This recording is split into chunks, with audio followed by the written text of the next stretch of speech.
Какви са вашите 5 идеи за развитие на родното ни място? Моите 5 идеи бяха напълно на духовно ниво. Точно това, което е да вярваме в себе си, да бъдем позитивни, да се трудим усърдно, да бъдем едва ли не благодарни на всичко, което имаме, защото макар в нашите очи да изглежда малко, всъщност е много, дори да не го сравняваме с останалите. Освен това е изключително важно да си помагаме, защото все пак щастието, което всички се стремим към него, освен успеха, е заради нашата състрадателност и така нататък. Моите идеи ги отразих в моето есе, което кандидатствах по проекта Компас. И една от моите идеи беше да бъдем по-сплотени, защото ние все пак сме в малък град и е важно да бъдем сплотени, да бъдем щастливи и да си помагаме. Да развиваме хотелиерството, това беше една от главните идеи, защото квалифицирани хора има, свободни места също.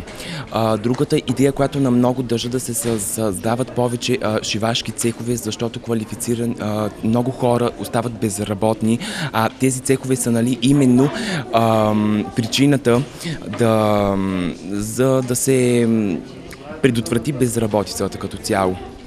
Моите 5 идеи за развитие на родното място са може би по-голямата безопасност на пътя, тъй като има много катастрофи, много пътни происшествия. Значи аз искам на родното ми място да се променят някои неща, като например искам да се сложат повече кофи за боклук, да се поддържа повече самият град.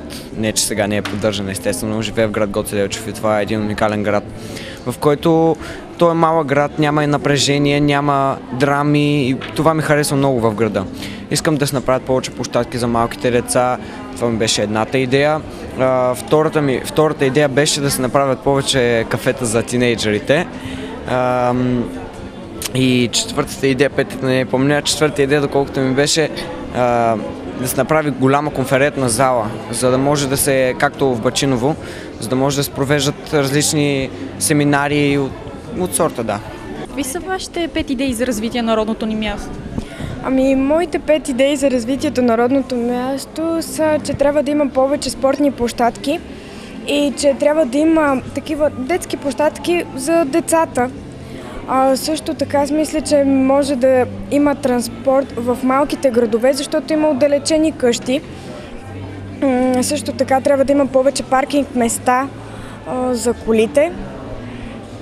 И